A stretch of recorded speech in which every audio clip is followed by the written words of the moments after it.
At least you still have your good warrant officer haircut going. Yeah. Real sharp there. I just had, because my out processing got moved up, and I told the lady, I'm like, I got to wear a uniform for this, right? She's like, yes, you do. Well, I got to get going because I got to go get a haircut. So I like to call it my last haircut ever. We'll see. You gonna do the beard thing? I don't know. I can only take it for so long. I hate them. Right? I can't get through the itchy stage. I'm still new at this, so give me some slack here, buddy. I'm not even fully retired yet. Good. You're Got the playful. The best interviews are just going back and forth like this and not really talking, just laughing. Yeah, I don't know about the best interview part. We'll see what happens though. We'll see where we go. Today we're talking to Chief Warrant Officer 5 Paul Adamson, a 1983 Windom graduate and now retiring after 36 years of military service. Skilled as a mechanic on both airplanes and helicopters, Paul is also an accomplished pilot who is proficient flying many different types of airframes. He has served many years as an instructor pilot and has deployed to the Middle East and Eastern Europe on multiple occasions. Paul has 2 children and has been married for 29 years. Hey, welcome, Paul, and thanks. Thanks so much for your many years of service to our great nation. Today, we really look forward to learning more about your journey, the roads you've traveled within and beyond Cottonwood County. Hey, let's start with 1985, a very important year. Now, other than Paul Adamson joining the military, do you know what other big events happened in 1985? Mikhail Gorbachev became the leader of the Soviet Union. He knew I was coming up. That's why they pulled out. He knew. Yeah, he knew. That's right. So you single-handedly fought communism, took down the from your spot in the Minnesota Guard and the Army Reserve. You took on the. I can't take credit for that. It was a team effort. Okay. Well, Jordan also was Rookie of the Year in '85 with the Bulls. Can you take credit for that one? No kidding. He was. Man, you're ancient. That's crazy. I remember watching him play for North Carolina in the Final Four. Man, unbelievable. He did. When I was looking, Cherry Coke was released. Mickey Mouse was admitted to China. We welcomed into China. So thank you. So we started on the foreign policy theme there. And then just to pop culture, Bobby Knight threw his chair onto the court during the game. I remember watching that game too. Yeah. Oh, that's incredible. So it's were you drilling back then? I was. As a matter of fact, I vividly remember my first drill was in the winter of that winter. So it would have been like January of '85 before I even went to basic training. And, I was showing up in a sweatshirt and jeans and sneakers and just a sweet, sweet mullet. And I vividly remember standing in the first formation. And of course, the guys are pushing me up to the front squad. I didn't know what was going on. And, the first sergeant comes up to me. They were doing some kind of open ranks inspection thing. And he says, you're going to have to get a haircut, right? I said, yes, sir, I'll get a haircut. And he said, well, what did you call me? I said, yes, sir, I'll get a haircut. He said, you call me sir one more time. And, he told me he was going to kick me right square in the balls. And that was really my introduction to the Army Reserve, if you will. And it turned out to be a great guy and a longtime friend and a great mentor the entire time I was in the reserves. But he just wanted to he just wanted that initial impression to be, I'm the one in charge here, boy. Oh, an NCO, sir. Yeah. Well, back in the mid '80s, you maybe could kick people and hit people back then. Yeah, it was a little bit of a different world. You've been around long enough to see a few evolutions in the military ranks.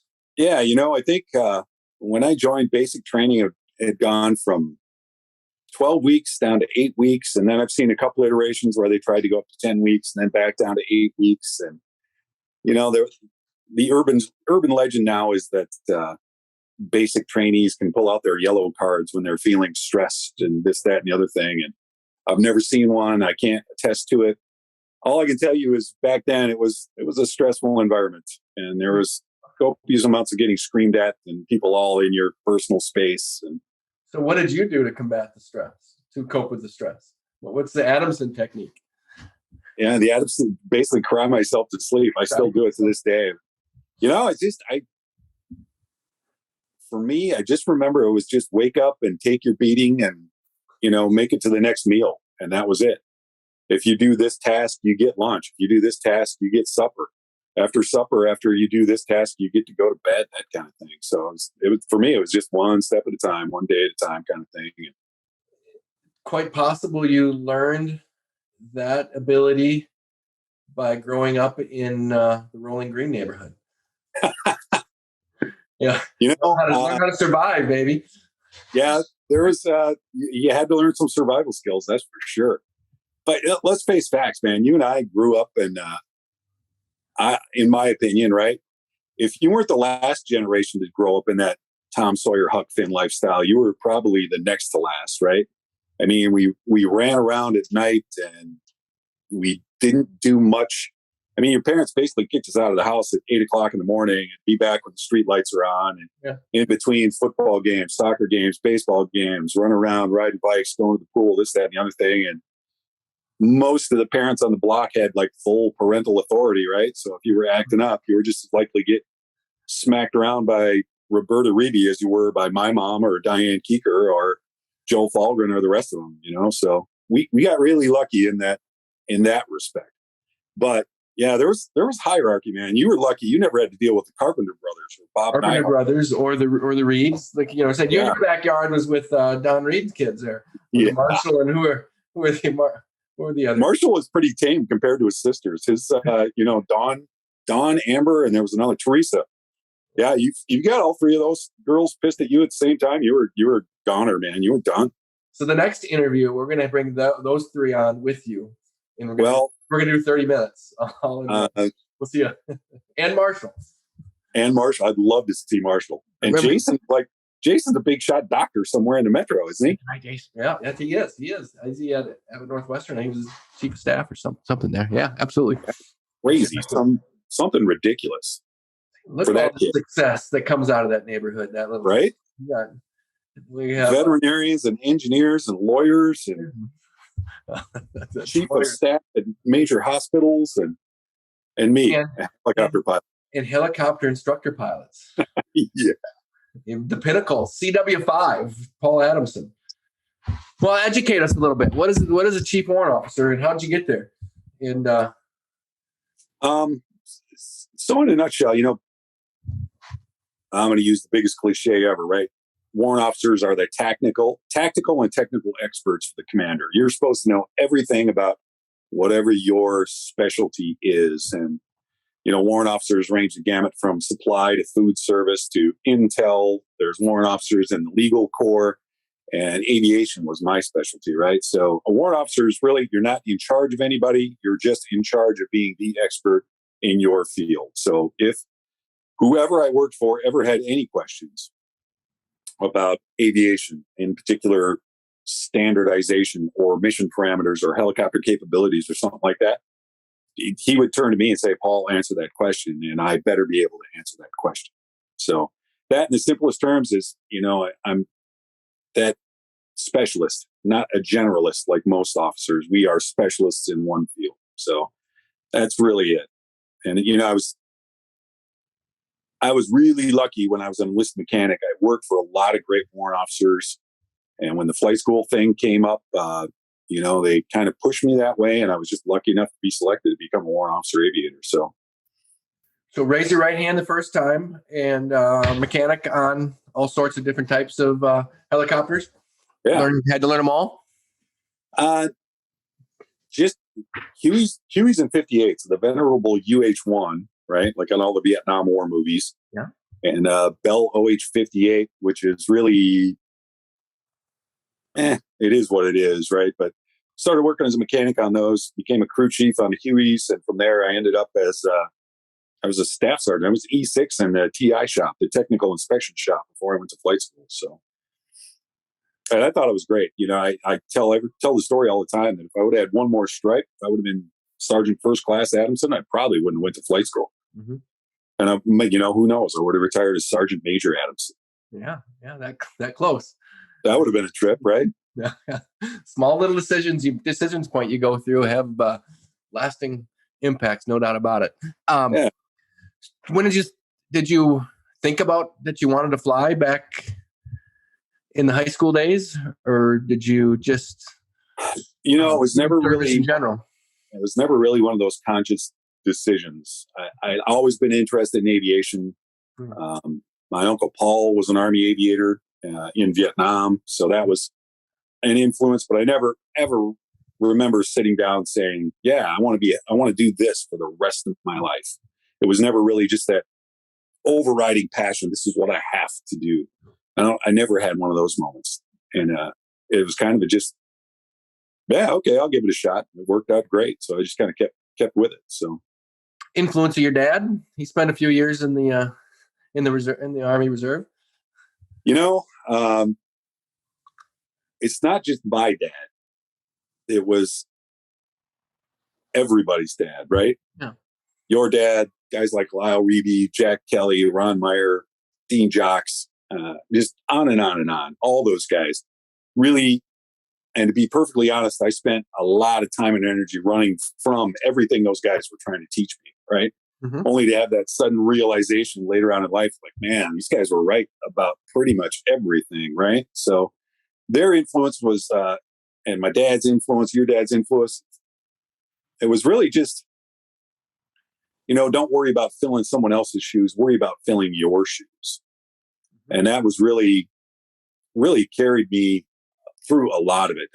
I was never ever trying to be the next somebody. I was trying to be just a good version of Paul Adamson, really. Mm-hmm. And that was mostly the influence. My pops, even though he was in the Army, he never said, "You're going to join the Army, you're going to do this, you're going to do that." When he said the First National Bank of Dad is closed, how are you going to pay for college? And I kind of gave him that look. What do you mean? And he said, maybe just go talk to a recruiter and see what he has to say. And it turned out to be the decision, So, and influence without directly telling you. Yeah, I know. It's funny because all those guys influenced me indirectly, and it just took forever for me to figure it out. So you were absorbing it, even though you weren't. I wouldn't say I was absorbing it. I was, yeah, exactly. I was swimming pretty hard away from it, and then all of a sudden you have that moment, right? So where'd you go when you left Windom? So 83, So the first year I went out to Huron, South Dakota, to a place called Huron University, which has since been turned into it's a water park now. Bulldozed the whole place and built a water park where I used to go to school, and that didn't end well. I freely admit I was the worst college student ever.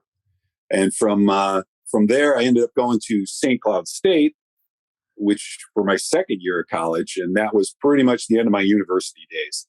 It was not going well. I didn't see the light at the end of the tunnel going down that route. So then I go to basic training and figure out maybe, I can do something career-wise that lines up with the Army, right? I was going into Army aviation. I was going to be an Army aviation mechanic. Maybe I'll go to A&P school. So I ended up going down to Winona Technical College for their airframe and power plant mechanic program. And that's actually, I got through that. And that's how I got in with Northwest Airlines as a mechanic for those guys. And it worked out well because, the Army had already given me some of the basic tools to be an aviation mechanic, kind of already spoke the language a little bit, and it worked out all right. Absolutely it did. Yeah, absolutely. What a great, all the accomplishments you've had over the decades now. How did it go, the relationship between your service in the military and your career with Northwest Airlines? How were you able to synchronize those separate lives and a family? That was the hard part, right? So the first 10 years of my career, actually, 10 to 15 years of my career, I was just a traditional part-time guy. So the whole 1 weekend a month, 2 weeks in the summer kind of thing. But in aviation, you always had additional requirements because you can't just go in and fly 1 week in a month, 2 weeks in the summer and expect to remain proficient. By the time I got to Northwest Airlines, I was pretty fully developed as a aircraft mechanic in the Army Reserve. The flight school thing hadn't come up yet. So I'm working on airplanes on the civilian side, and I'm working on helicopters on the Army side. It was great, man, because the fact of the matter is that both groups of people I was working with were interested in aviation. They were both kind of the same guys, just these guys wore Northwest uniforms and these guys wore Army uniforms. So it was great. It was fantastic. But the hard part became trying to juggle both careers. Northwest was great in that they never, ever balked at giving me time off to fulfill whatever Army commitment I had, whether it was 2 weeks in the summer, whether it was going to some special school for a month or 2 months or whatever it was. They never once said, well, we really don't want to let you do that. They were always super. And that's not always the case. That's wonderful. No, it's really not. And it's too bad, really, because I've always been of the opinion that, if you help the Army make a better soldier, you are going to get a better employee. That's just, I think you can prove that kind of stuff. But, that's just me.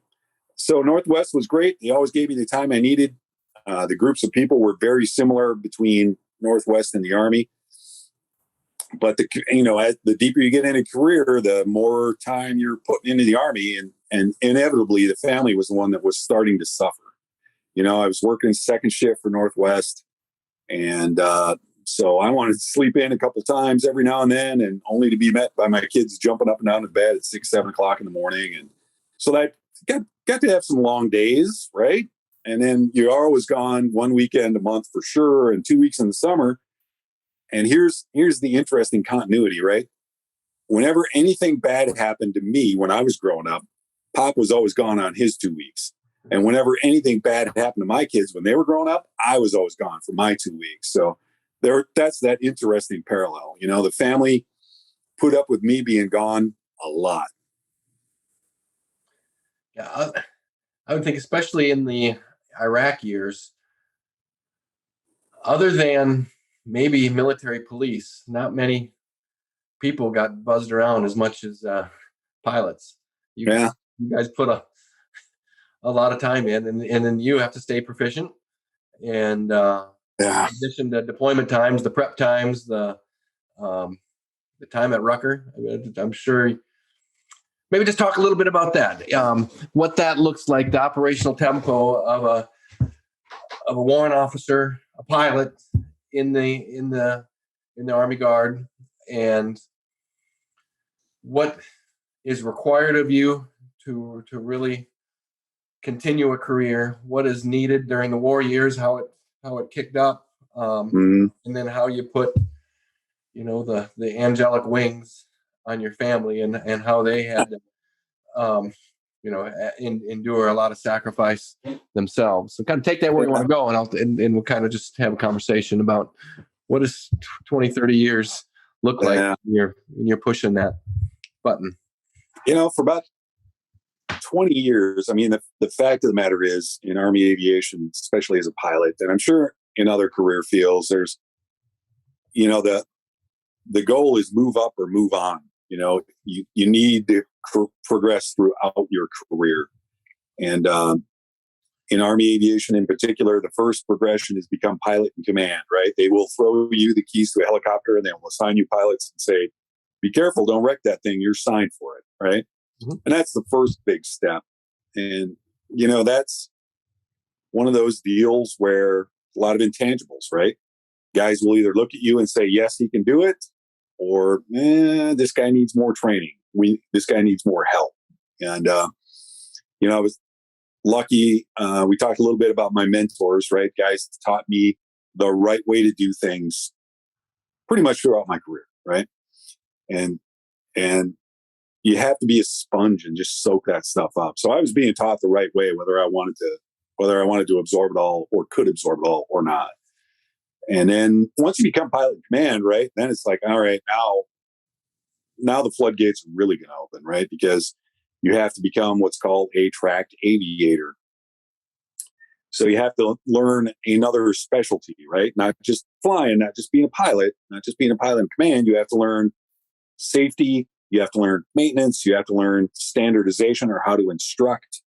and or you have to learn tactical operations, right? You have to. There's no two ways around it. So that's the next one, right?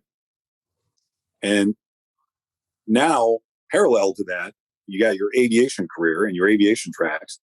What about your officer side, right? You have your professional military education to worry about. So for probably the first 20 years of my career, I was going to Fort Rucker almost annually, about once a year, once every 2 years for sure, for anywhere between 2 and 6 months to learn a new airframe or a new specialty or my professional military education, your advanced course, your staff course, your senior service education, that kind of stuff. So for years, I would end up going down to Fort Rucker in addition to, over and above, all the other requirements I had.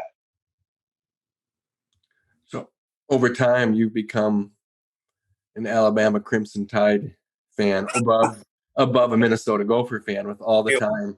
I never above the Minnesota Gophers, like my alternate team, right? Is bad. And that was mostly because my wife was an Auburn fan. So, So you wouldn't. Yeah. Yeah, and Auburn really is probably closer to Rucker than I believe it is. Yes. Anyway, yeah. Yeah. So a lot of time there, coming and going. What kind of jobs did you then have as you moved up and did everything? You talked about the command track, the different airframes that you had. You said as a mechanic, you kind of knew a couple of three. I know them all. Mm-hmm. Did you fly? What did you fly in training? What type of things did you do at Rucker? And then when you deployed, what did deployments look like? I got really lucky in my aviation career, right? I started out flying Hueys, and I was a crew chief on Huey. So I had about 500 hours sitting sideways in the back of those things, actually observing pilots and absorbing knowledge. So that was great, right? They threw me in the back of the Huey again. It was like putting a baby in a cradle. And so I got really lucky that was my primary trainer. And then after that, I was going to the AH-1 Cobra course, which was like, the advanced attack helicopter of its day. And that was probably my first true love in aviation, was flying that thing. Little sports car. Loved that thing. It was great aircraft. A lot of fun to fly. And then, in the 90s, after Desert Storm kicks off and Desert Storm gets over and there's a lot of reorganization going on, the Guard started looking around saying, we can't be sending Hueys and Cobras and 58s over to combat missions. That ain't going to work. Time to modernize. So, there was a huge, huge reorganization in the mid-90s. And now the Guard starts taking up all the airframes, new airframes, advanced airframes. So it's Blackhawks and Apaches and Chinooks all over the place.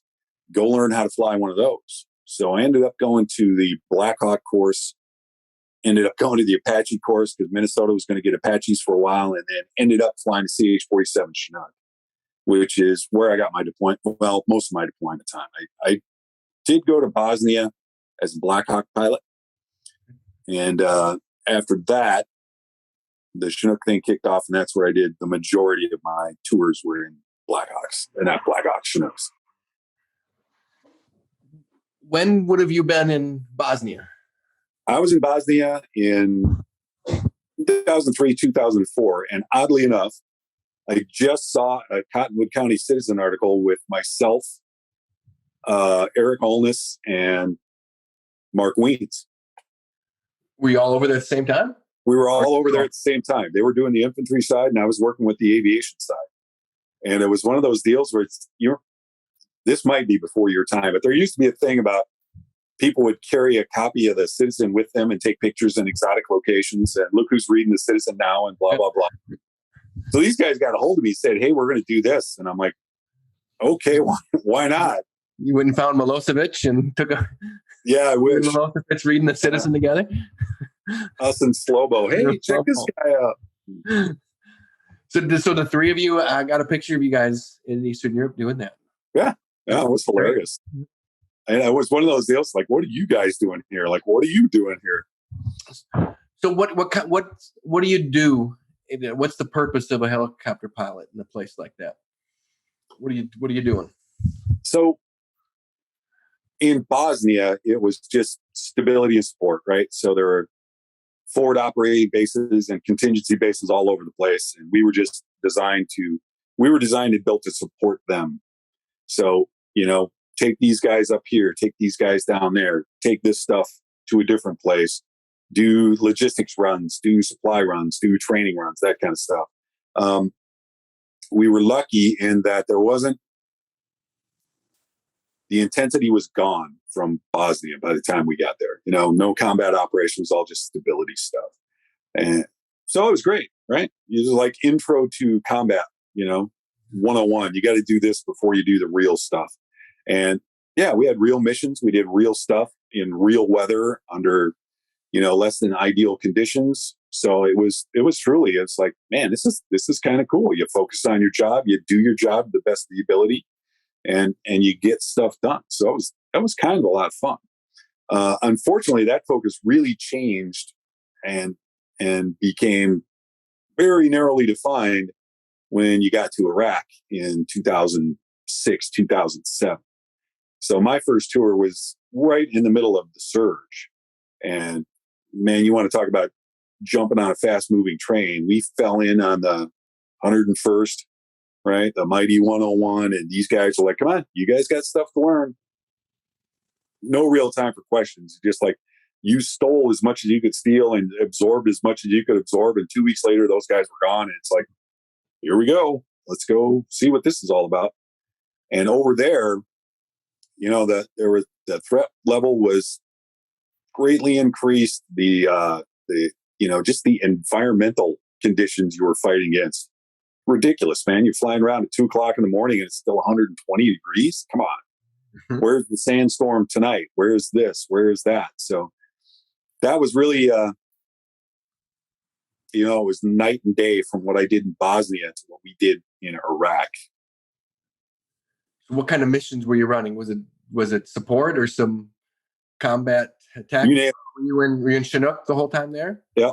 Yeah. We like to call it full spectrum aviation operation. Okay. So, the majority of what we did, we would fly down to a major airport like Baghdad or wherever these guys happen to be.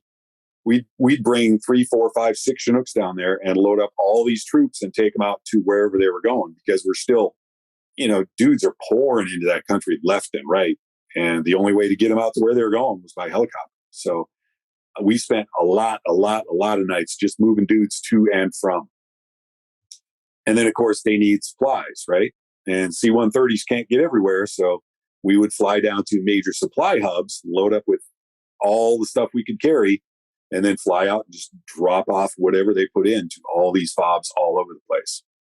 So we flew all over that country. The first time we were there, we literally went from northern border to southern border to the western border to the eastern border. It was crazy amount of flying we did. But there was a real mission going on, right? There was no kidding combat operations going on nightly. And, when we first got there, the Fallujah Ramadi corridor, terms that are near and dear to our hearts, there was big freaking war going on every night down there. So, and even in parts of Baghdad, there were you did not want to go to those parts after dark. We'll see we'll avoid those.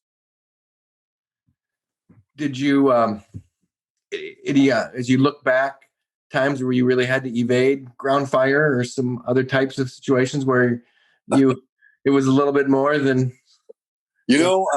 Depending on how you talk to, there's a certain segment of the population that will say, I was a lead magnet.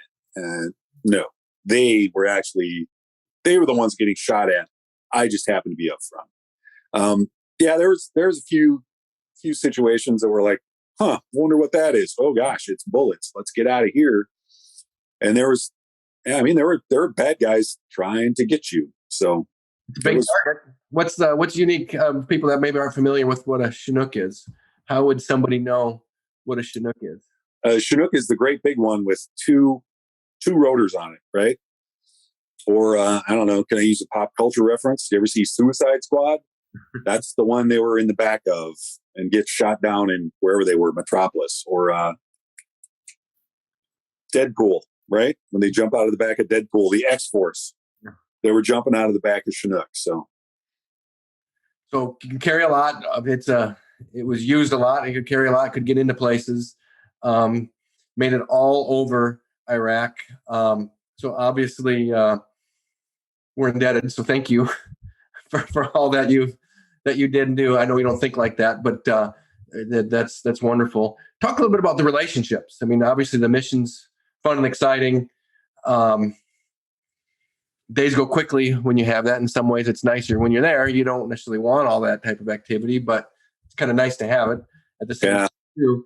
But boy, the bonds you can make with other people are significant, and unlike any other place ever. Maybe just talk a bit about those relationships and what that all meant for you and helped you survive challenging times. You know, you're 100% right. But the fact of the matter is, I think it's difficult to describe the depth of feeling that you get for your brothers in arms, and what I don't want people to have the impression that we just sit around constantly and stare at each other's eyes and, I love you, man. I love you, man. I love you, man. And throwing it up like you see in the movies a lot. But the fact of the matter is that you become closer to these guys certainly closer than I am with my brother. I mean, I love my brother, but, we don't have this kind of bond. And these guys meant the world to me and still do mean the world to me. Because, like you said, man, you get into it, you're flying all the time, you're working all the time, and you hit that rhythm and you hit that 1,000-yard stare, and you just keep it up and keep it up and keep it up. And then finally, when you get some time off, you get to vent to them, they get to vent to you, you get to vent to each other. I remember how are you going to spend Christmas, right? You go to the dining facility with these guys before your Christmas Eve mission or something like that. And so you're sitting around at holidays, birthdays, anniversaries, funerals, births, and you're experiencing it with these guys, but you're thousands of miles away from everybody else that it's happened to, So it's difficult to really explain the bond that develops, but I certainly couldn't have done it without him. That's for sure. No, you explained it well. Thank you. One challenge that Guard and Reserve folks have that active duty folks don't have is when I redeployed from Iraq, I came back to a place where soldiers were everywhere.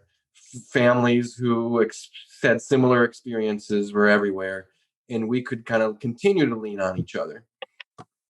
You come back from Iraq and you're going back to Northwest Airlines. You're going back to neighbors and to a family that doesn't necessarily, you're fortunate your dad and some others have had some experience, but for the most part, the fabric of, Minneapolis, St. Paul, St. Cloud corridor there's not a lot of experience. I come back to Fort Bragg and, everybody it's the culture. Even when you go out to Fayetteville or any place else, it's everywhere. Mm-hmm. How did you deal with that? I know a lot of people certainly struggle with different things and different experiences they've had. How have you been able to process, cope, succeed through that paradigm? I think the fact of the matter is, you said it best. You come home and the Guard guys in particular are removed from that, right? And the first thing, it's a little bit like ripping off a Band-Aid. It stings. You're not seeing your guys every day, right? And you're wanting to get a hold of these guys and see what they're doing, see how it's going, and blah, blah, blah. You kind of realize, no, they're with their families. Relax, let it go, right? And then certainly in your home situation, in my situation, right, you come home to a brand new set of rules, right? No, you don't put that there anymore. Well, why not? That's where it used to go. Well, that's not where it goes now.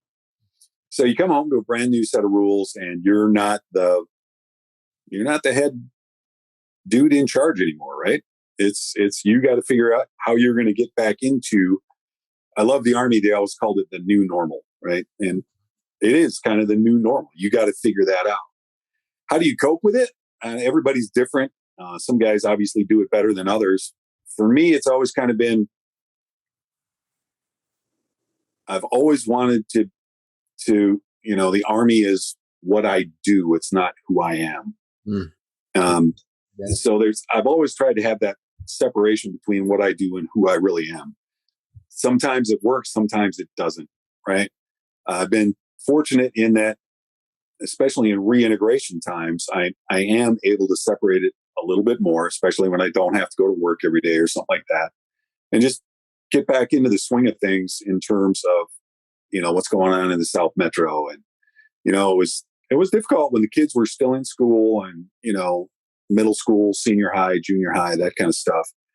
Those kind of transitions when you got the single spouse here at home doing everything, like to include mowing the lawn and shoveling the driveway in the winter and watering and home repairs and stuff like that, right?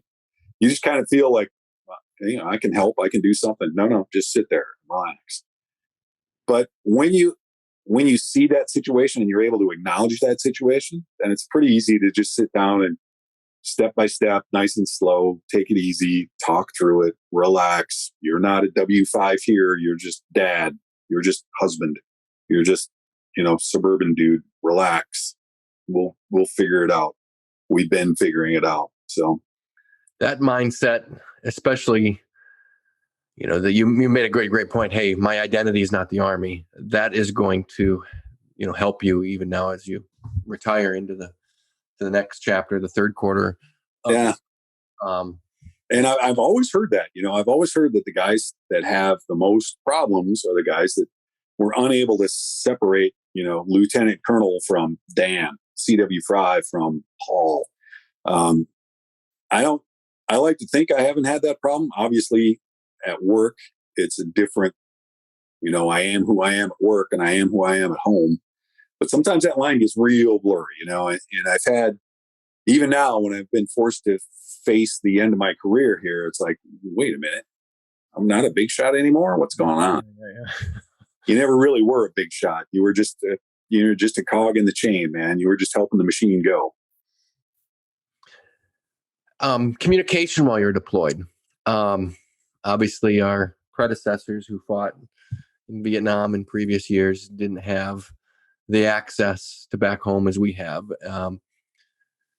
In so many ways, of course, it's better for everybody, but in some ways, it's a little more of a challenge too, because you're balancing life back home with the realities that you're right in front of as well.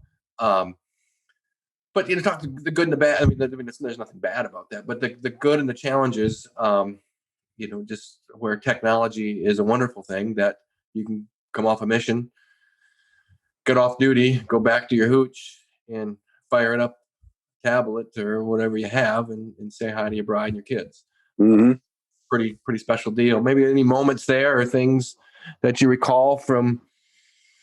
I can tell you that from the first tour to the last tour, it was like going from the Stone Age to the information age. It was crazy. You were lucky to get mail maybe once a week. Once every couple of weeks, you'd get mail back in 06, 08. And you had your, this might have been before your time also. You remember the AT&T prepaid minutes cards? Yeah. You'd have to go to the call center and wait in line. And, you thought you had 1,000 minutes until you read the fine print that said, no, for every minute you talk, we're charging you for 10 minutes. So you really got 100 minutes.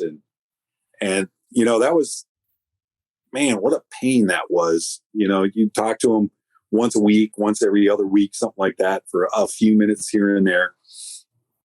And then all of a sudden, you get the internet and you get the webcams and you get this and you get that. Man, it was fantastic because you get to see them and talk to them almost daily if you wanted to, right?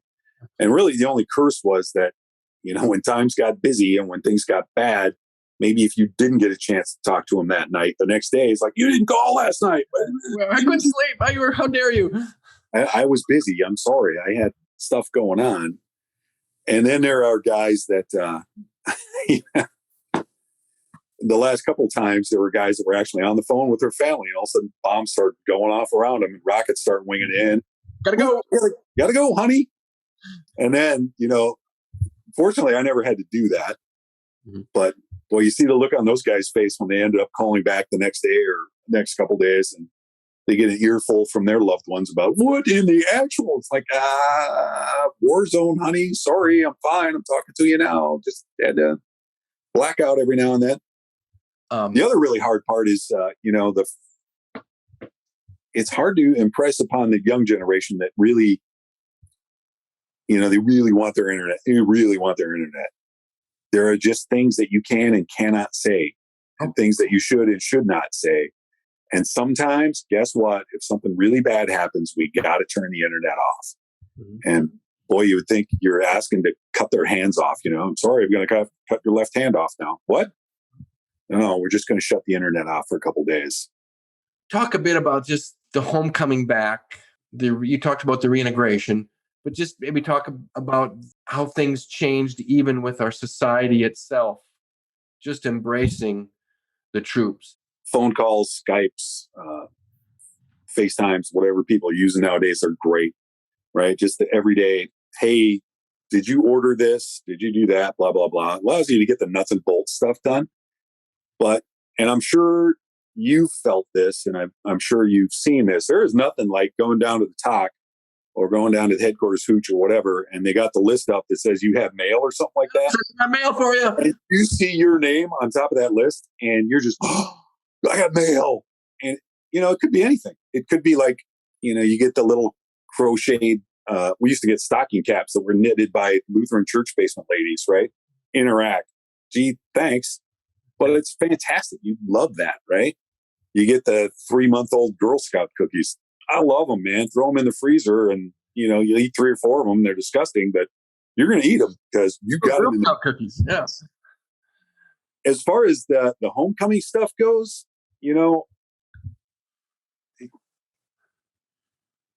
think about my timeline, right? The Vietnam War was winding down in 73 and Saigon fell in 75, right? So I'm 10, 12 years removed from that when I joined. So all the guys that brought me up, the good ones, were all Vietnam vets. Yep. And a few Korea guys were still sprinkled in there as well, right? The senior guys might have been Korea dudes. And so they gave you a really, really unique perspective of what it's like to serve in the armed forces. And let's face it, they had a bad experience in terms of acceptance of the general public. It took literally years and years for the general public to come around and say, you know what? We were wrong. You guys were, sacrificing so much and we treated you this way. We're sorry. And some of those guys still carry a good bit of that stuff around with them. I was fortunate in that I don't think I have, it was right after Desert Storm, the whole thank you for your service thing kicked off, right? So from then on, anytime anyone saw me in uniform, it was thank you for your service. We appreciate what you do and this, that, and the other thing.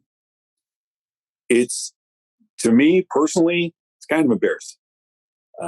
I appreciate the support and I try and be gracious and humble every time I hear it, but it's like, well, thank you for your service. Well, thank you for putting my kids through college. Thank you for buying me a house. Thank you for health and salary for all these years. Yeah. Right. Exactly. It's not like I did it for free. Yeah. I think we might be on kind of the backside of that whole thank you for your service thing, which I think is unfortunate. But I think people are just really nowadays might be getting caught up in me, rather than us, or we. So we might be on the backside of that. I hope I'm wrong. But it just doesn't seem to be as often or as heartfelt as it used to be, especially between, say, 2005 and 2012-ish. Mm-hmm. And, I think the fact of the matter is people are getting tired of it too, man. We've been at war for a long time, buddy. That's a key. I mean, certainly are indicators, but yeah, it's, it's even just with moving out of Afghanistan this fall. I mean, it's 20 years. Yeah. 21 different commanders there. I mean, crazy. And I will tell you this, the public, after the pandemic too now and all this, I mean, everybody's got things going on. And everybody is stressed, right? I mean, stressed because of the pandemic, stressed because of economics, whatever your situation might be, is everyone's feeling a little bit more of that stress than they ever have. It's not just soldiers, everybody. Yes.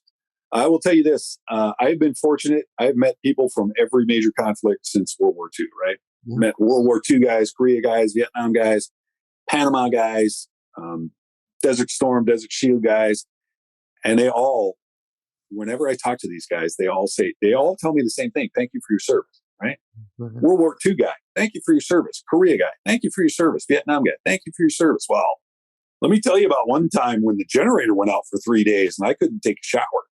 It's just that it's embarrassing. It's really difficult to sit at a table with those guys and talk about any kind of shared experiences like that. Because to me, it seems like, you really don't have to thank me. You guys went through a lot more than I did. They dropped you off at a beach in France and said, when you get to Berlin, you're done. Mm-hmm. Mm-hmm. That's difficult. But, those guys, like everybody else, and especially I think I've seen this common thread from that generation to this latest generation. Everybody just kind of shrugged and said, we got a job to do. We're going to go do this. And I don't know that anybody, I can't think of anybody that, is thinks on some sort of strategic national security grand American scale, right? It's basically, this is your job. We have to go do this. We got to get this done. And you put your nose to the grindstone and you go do it, whatever your job happens to be, Yeah. Believe in a mission, don't believe in a mission, whatever it is. When you're there, you're with each other and you're in a foxhole together. And I'm here to make sure my crew gets back tonight. That's here to make sure that's where the immediacy of what you're doing, especially in these types of campaigns. But I think some of that was very true even at the Battle of the Bulge. I mean, they weren't 100% sure. You know what? I'm going to do my best to get you home and you're going to do your best to get me home. And that's one of the things that, it's one of the surprising side effects, right? We talked a little bit about the camaraderie. And I think the fact of the matter is that, and it's going to sound kind of strange, but you're a better version of yourself over there. You're infinitely more willing to lend somebody a hand doing anything, right? You see somebody carrying 86 packages from a trailer into a tent or something like that. Let me give you a hand. You open doors for people and hold it if their hands are full. Here, hey, help. You even acknowledge each other more. You look people in the eye, say hello. What's going on? Sometimes around here, and everybody. You are looking each other in the eyes and seeing, hey man, how you doing? Yeah. Why? Because you got that crazy look in your eyes, man. Let's go, grab a bottle of water and talk about it, or hug it out, or whatever the case may be. You're more aware of their well-being, and they're more aware of your well-being. And you can tell instantly if someone had a bad night, bad day, bad mission, whatever. You can tell by the look on their eyes instantly. And you immediately want to do whatever it is you can do to help them move on, to get better, to feel better, whatever. So it's kind of a weird side effect, but I truly feel that, when you're stuck in some crappy place in the middle of some crappy country doing some crappy stuff, you're kind of become a nicer person. Mm-hmm. Yeah. Isn't that a great irony of life? It's weird, but I firmly believe that. The nicer place you're at, you might become an uglier. Right? The more civilized the location, the less civilized you are. So I think for that, as you look back to your career, what, I maybe look at it this way. What would because you won't say it, but would your mom or your wife say that Paul accomplished something pretty cool? Paul did this, being qualified in 5 different airframes, instructor pilot and teaching other people how to fly that stuff. Maybe a crazy mission you were on, or what is it that you look back and say, dang, that was pretty cool, Adamson? What do you there's a lot of things, and I am truly, I'm lucky and I'm blessed to have gotten through it with nothing more than hearing loss, of all the misadventures we've gone through. And what would my wife say? She she would probably just kind of shrug her shoulders and say, well, he doesn't tell me anything about his service. I have to hear it from his friends, blah, blah, blah. And he's right. Yeah. I admit that. You got me, honey. It's true. My mom would probably say something to the effect that through it all, he's maintained a sense of humor, or he's still Paul. He's still that goofball kid that ended up at 875 Verona Avenue all those years ago. So I've managed to maintain at least some of that, My dad would crow about how, there's only a handful of W5s in the entire Army, and he did this and he did that. And he would be the one to talk about my accomplishments more. Mm-hmm. But, I'm just grateful that, for the most part, and you touched on a little bit earlier, I did my best to make sure my guys got to sleep in their bed that night. Mm-hmm. And for the most part, I was enormously successful in doing that. We spent very few nights out in the wilds, out in the hinterlands. We were never running from bad guys. We're always on a fob somewhere. And we just couldn't make it home that night because of whatever reason. We didn't get stuck. And that's one of the things I'm probably the most proud of. I was part of a team that did fantastic things, and I'm very proud of that, and I want to make sure that everybody understands that any credit for my career goes to the people that were standing on the left and right of me in formation. It's certainly not due to any sort of natural ability that I had. I guarantee you I'm not the greatest natural pilot. I ain't the next coming of Chuck Yeager. I'll tell you that right now. And I'm not the next coming of George Patton. I'm not a great natural leader. Never have been. But for whatever reason, the guys to the left and the guys to the right and the young women that I've worked with, and everybody has just kind of given me the tools necessary to become successful, and that's where the credit for any sort of accomplishments in my career needs to go. Certainly, I got a knack for sitting in front with my arms crossed and making snarky comments when young student pilots are on the controls or something like that. Or I can remember details about some mission that we're going to go do or something like that. But, I couldn't have done what I did without people putting gas in my helicopter all night, people fixing my helicopters after I break them, the guys in the back crewing my helicopters, the guys sitting next to me piloting the helicopters. It was all just this ridiculous amount of teamwork. And I'm really proud to have been part of it. And hopefully I'm still mentioned in some of those conversations that these other guys are having, right? Hopefully, somebody somewhere sitting around a campfire, maybe with an adult beverage, cracking a cold one, saying, let me tell you about this grumpy old W5 we used to have to work with.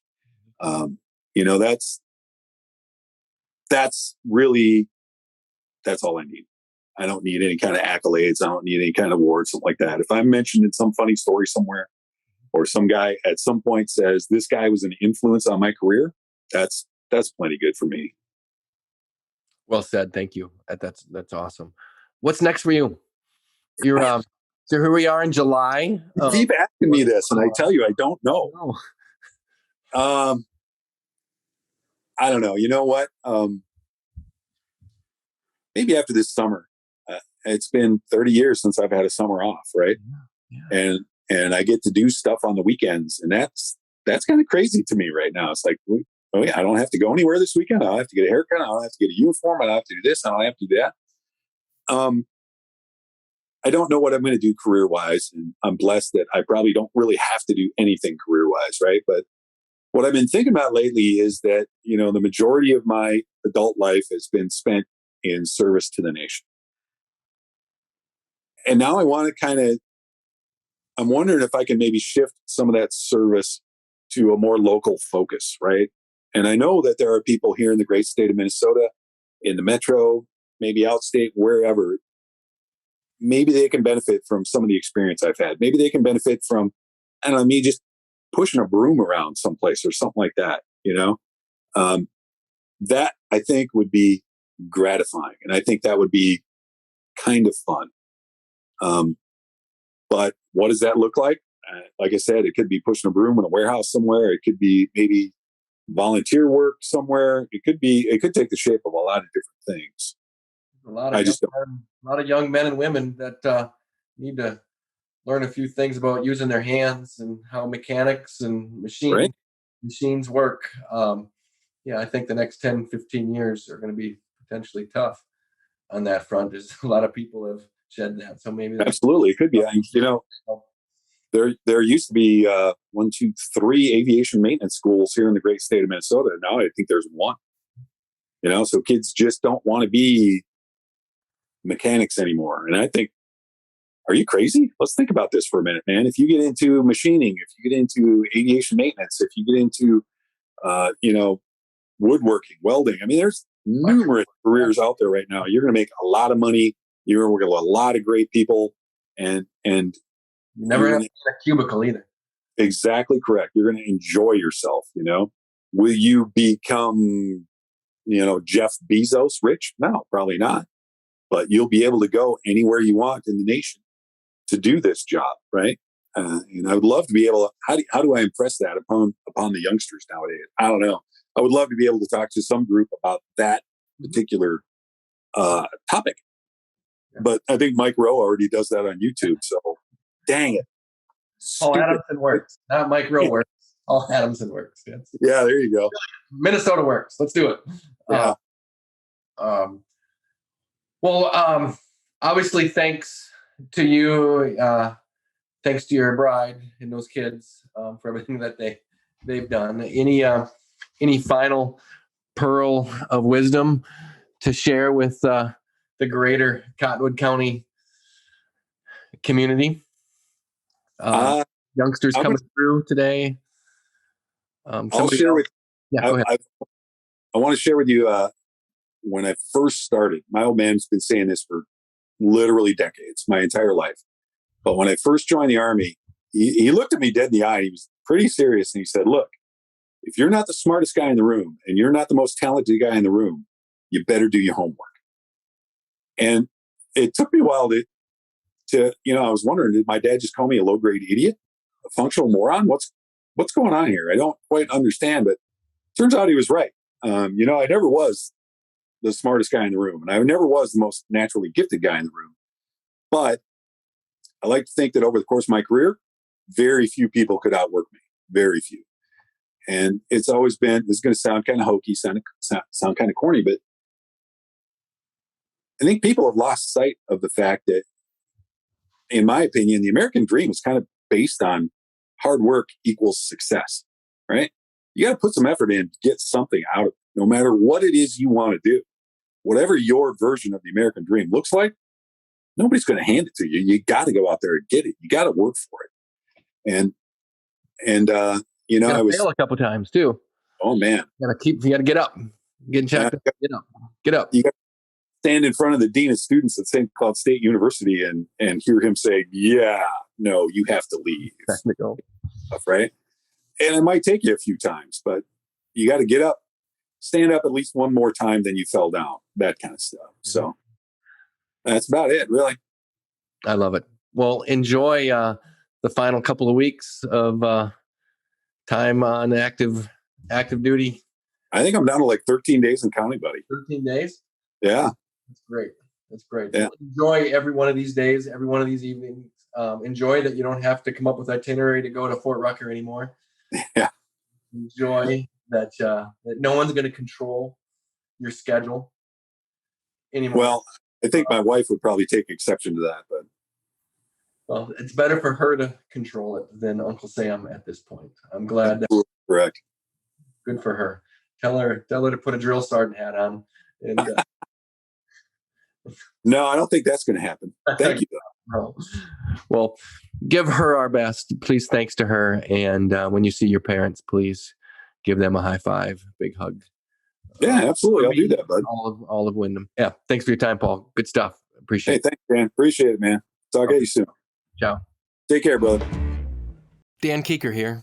Thank you for listening to this episode of the All Roads podcast and my conversation with Chief Warrant Officer 5, Paul Adamson. Now retired after over 36 years of military service behind him, Let's all wish Paul the best as he enters the next important phase of his life. I'm always looking for more interesting, talented people to share their journeys.